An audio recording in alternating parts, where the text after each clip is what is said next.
ఏమైంది election commission అని చెప్పి నేను సూటిగా ప్రశ్నిస్తున్నాను. ఏమైంది మన యంత్రాంగం అని చెప్పి నేను ప్రశ్నిస్తున్నాను. ఏం చేస్తున్నారు ఈ పోలీస్ డిపార్ట్మెంట్ వాళ్ళని చెప్పి నేను సూటిగా ప్రశ్నిస్తున్నాను.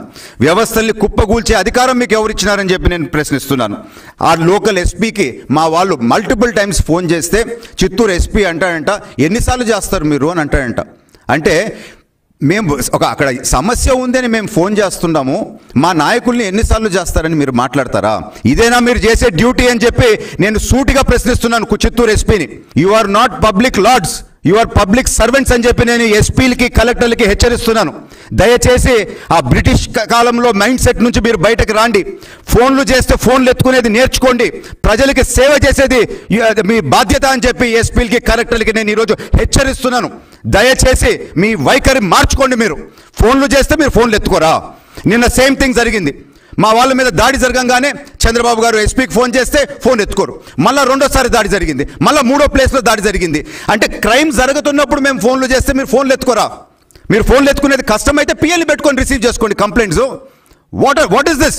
మీరు వ్యవస్థని కుప్పకూల్చేదానికి ఎవరు ఇచ్చినారు మీకు ఈ అధికారం అని చెప్పి నేను మిమ్మల్ని ప్రశ్నిస్తున్నాను సూటిగా. ఎస్పీలకి కలెక్టర్లకి గవర్నమెంట్లో పనిచేసే వాళ్ళందరూ ఒకటి మాత్రం కరెక్ట్గా గుర్తుపెట్టుకోవాలా, ఈ ప్రభుత్వము ఎవడబ్బా జాగీర్ కాదు. ఇది ప్రజల డబ్బులు మీ జీతాలు వస్తున్నాయి. మీరు ప్రజలకి జవాబుదారీతనము, పబ్లిక్ సర్వెంట్స్ అని చెప్పి మీకు బిరుదుంది యూనియన్ పబ్లిక్ సర్వీస్ కమిషన్లో పనిచేసే వాళ్ళు. You are here to serve the people, you are not the lords of the people అని చెప్పి మీరు గుర్తుపెట్టుకోండి అని చెప్పి ఈ రోజు నేను తీవ్రంగా మిమ్మల్ని హెచ్చరిస్తున్నాను. ప్రభుత్వ వైఖరి మార్చుకోవాలి. నేను ఒకటి చెప్తున్నాను. ఎస్ఐ మళ్ళా 7 o'clock మెసేజ్ పెడతాడు, నేను డ్యూటీలో బిజీగా ఉన్నాను, ఫోన్ ఏమో నా బండిలో ఉందని చెప్పి. ఏమనుకుంటున్నారు మీరు?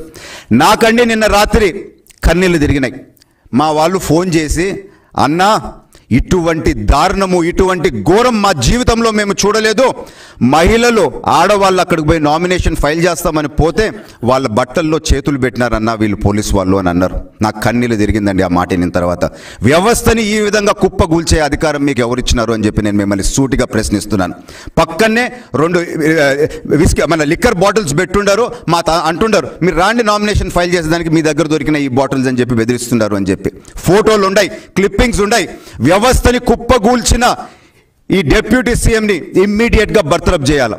అదేవిధంగా ఎవరెవరు మంత్రులు, ఎవరెవరు ఎమ్మెల్యేలు దీంతో ఇన్వాల్వ్ అయి ఉండారో ఖచ్చితంగా యాక్షన్ తీసుకోవాలి.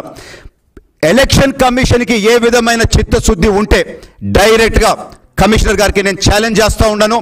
ఈరోజు ఈ ఇన్సిడెంట్స్ అన్నీ కొన్ని వందల ఇన్సిడెంట్స్ మీకు విత్ ఎవిడెన్స్ మేము పంపిస్తున్నాము. ఈ ఎలక్షన్ మీరు ఫేర్గా కండక్ట్ చేయాలనుకుంటే ఫస్ట్ ఆఫ్ ఆల్ పొలిటీషియన్స్ కన్నా ముందు దీనికి చేసే బ్యూరోక్రాట్స్ మీద మీరు యాక్షన్ తీసుకోండి. ఈ ఇచ్చే కంప్లైంట్స్ అన్నిటి మీద మీరు తక్షణమే యాక్షన్ తీసుకోవాలా. లేకపోతే రద్దు చేసేసేయండి ఎలక్షన్. వాళ్ళకి ఏం పేర్లు కావాలో రాసుకోమని చెప్పండి, బాగా అయిపోద్ది. ఎందుకు మేము ఒప్పుకోము అని అంటే 5.5 కోట్ల ఆంధ్ర ప్రజల్ని మీరు జోకర్స్లో బఫూన్స్ అని అనుకోవద్దు. ప్రజల్ని మిమ్మల్ని మీరు ఇట్లా చిన్న చూపు చూడొద్దు. ప్రజల మీద లెక్కలేనట్టు బిహేవ్ చేయొద్దు.